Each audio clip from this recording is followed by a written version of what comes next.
Okay, and you said the pink shirt. There are many people that trade with the EU that are not in the EU. Countries like China. Funnily enough.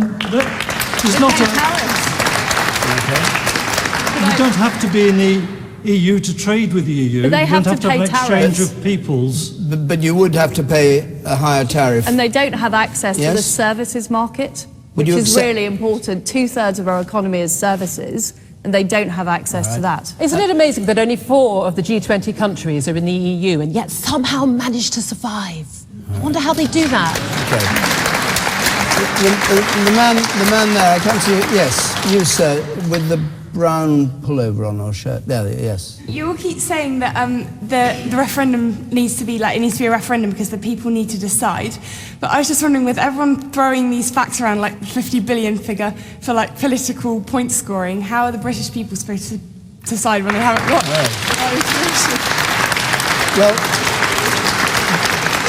and it goes to the heart of it, because a lot of people say, give us the facts, tell us what the consequences of one thing or the other would be. Julian Fellowes, how do you think people should survive? I'll come to you later. I don't really think whether we should stay in or get out is a financial argument. I agree that it's a complete fantasy to think that the car manufacturers of Germany and the wine growers of France are suddenly going to turn their back on one of their best markets because we're supposed to have made a V sign at them. I've worked all my life in a business where everyone makes a V sign at you every morning and you then get on with the business at hand. It's just nonsense to think that. We also will have unfettered access to all sorts of other world markets and expand in different ways. I would be very surprised if there was really much difference in it at all. I mean, I love being European. I love Europe. I think it's great, and I think if we do come out, the first thing we should do is try to make as good arrangements with everyone, be pals with everyone,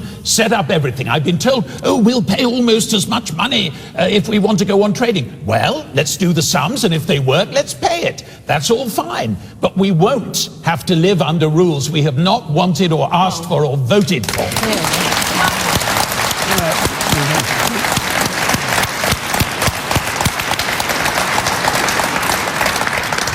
Yes, the woman at the very back there. Yeah, I'm as confused as anybody here. I agree with the young girl over there. I just can't make my mind up whether we stay in Europe or whether we go. Where's this assessment coming from, Liz? When are we going to see it so that we can make this informed decision? Is it going to be a week before the referendum? You know, A week after. A week after. Well, can I say, there is going to be an assessment produced and also a look at the alternative models, and that will be produced fairly shortly. But I think it is clear that if you look at the exit process, there will be 2 years of uncertainty.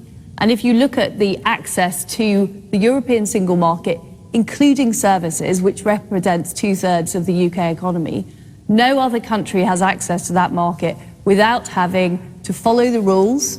And we're part of making the rules. I know some of the rules are frustrating. I couldn't agree with you more, Julian. As DEFRA Secretary, I have to deal with them every day. But the fact is, if we want to export our lamb to Europe, and we export 38% of all the lamb we produce to Europe, we'll have to follow those rules anyway. Liz and Truss, that's the problem. The question is, do we be part of it and help come up with the rules, or do we have to follow rules anyway? Because it is our closest market to us. Just come we back. are geographically located next to Europe. Just come back. I know we know that. Just come back to this assessment thing you keep talking about that's going to come out. For some reason isn't ready yet, but is going to come out.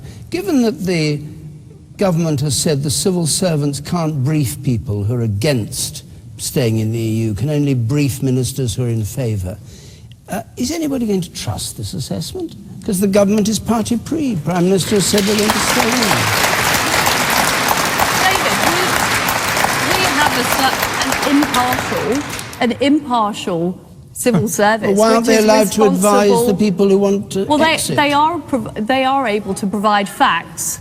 They are able to provide facts to all ministers, regardless of whether those ministers have taken the decision that they want to leave the official government position. No, they're not. They are able to provide facts. But Hayward specifically forbade giving information to people who were in favour of coming out. I mean, that's what we're told in the papers. I can assure you, Julian, in DEFRA we have ministers of both sets of opinions, and All ministers are provided with the What did you facts say? by the civil servants. What did you say? And civil servants are impartial. They're not allowed to take sides in this debate. Does that include the civil servant who wrote to the FTSE 100 companies asking them to sign that letter supporting staying in?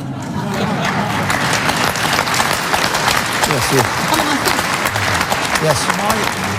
My major concern here is that we've got two politicians on the panel, and we've got our politicians, we voted for them, and yet they want to be subservient to the European Union.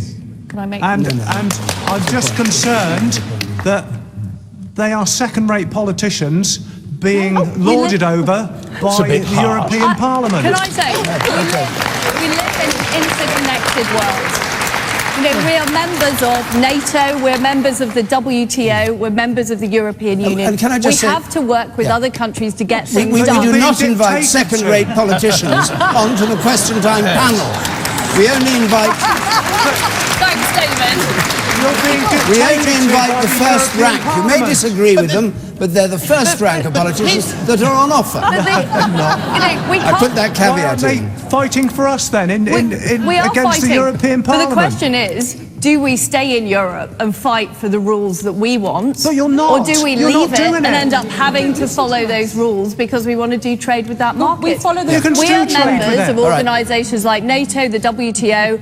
We have to work with other countries to get things done. That's what politics is about. I must say my favourite part of Project Fear is that we should all vote to stay in, because otherwise we won't get cheap flights. The idea that whether or not you can fly on QueasyJet should decide the future of this country is rather extraordinary to me. Woman in blue there, you. Am I the only person here who has a member of the Economic Parliament, European Parliament? Because we do have people who represent us in Europe. They haven't just made decisions without us. We've actually voted for people who represent us in Europe. No, those powers have been given away by our politicians to other politicians in other countries and unelected Are you telling me they don't bureaucrats. represent our views from Britain? Are you telling me that the people that we pay for to represent us in Europe, that they're not representing our views? But the point... Well, then let's put them up to account, because if I was a teacher not doing my job, I'd be out of a job. Julia? The point is that we have only a tiny say of what happens in the European Parliament and a tiny say of what happens in the European Council and the European Commission. And we are repeatedly voted down. I think of 70 cases since 72. 72 since 2010, and we lost when David Cameron 72. Yes, we lost all 72. The reality is, look, of course we have to compromise. Of course we have to do deals. And we do that in NATO. We do that with the World Trade Organization. We do it with lots of bodies. But we don't give away our sovereignty to do so. All right. Can I just ask a question? Can I just ask, I know this is a political audience, but I'd love to know how many people here know the name of their MEP. How many people here know the name of their MEP? Well, we can't do that, because if they don't know, I'm not going to test them all. Really? That's not All right. You don't know, David. You don't know the name. All right. Well, just hands up if you know the name of your MEP. You do, sir. Who is he or she? Claire Moody. Right. What area is She's that? You've got MEP about for the 20 Southwest. hands Well done. up in a whole big audience. That really says something. Okay, let's go on to another question. We won't leave the EU for the moment, but just before we go to it, since we've been 40 minutes of this, a reminder about where we're going to be next week. We're in Liverpool, and the week after that we're in Dundee, and you can apply either by telephone or to our website. Let's go to the harsh politics of this and have this question from Harrison Taylor, please. Will Boris Johnson be a vote winner in the EU referendum? Will Boris Johnson, who's come out as an out, is he persuasive? Giles Fraser? I did actually think when the Prime Minister was having a go at Jeremy Corbyn for doing up his tie and putting his jacket on, I half thought for a minute he was going to be actually having a go at Boris about that, and not just Jeremy Corbyn. Yeah, I imagine Boris sings the national anthem, which was the last part of the barb against Corbyn. Here's the thing. I quite like the fact that we're having a debate about this, that the Tories are having a debate about this. I quite like the fact that you're having unusual alliances and that actually there's a proper debate going on. I actually wish there was more of a debate in the Labour Party about this going on. I think the Labour Party was slightly absent from the field. And I wish... I wish they'd get stuck in more. And I quite like the fact that you have Boris and the others arguing with each other.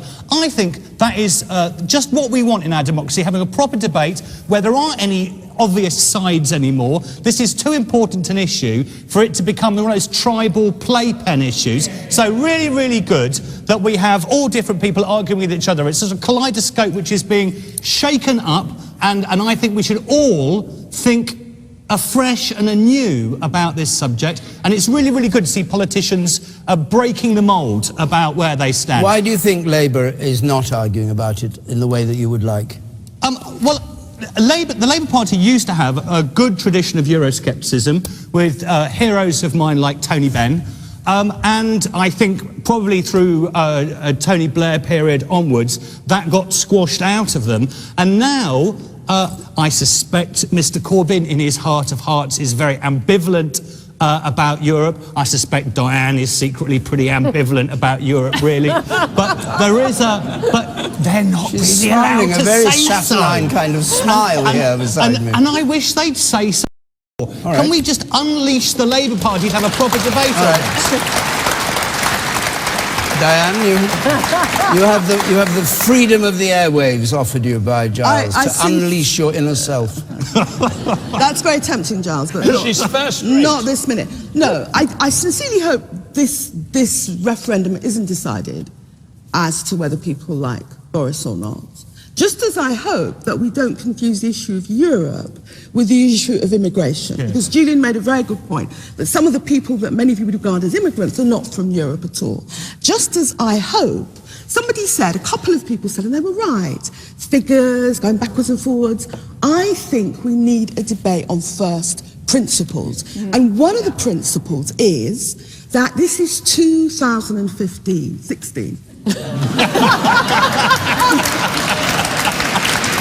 One of the principles Typical is... Labour, stuck in the past. Only a year. My point is a real one. There are so many things that are issues to us now in the 21st century that are better addressed working with other European countries, whether it's climate change, whether it's this whole refugee crisis we're facing in Europe.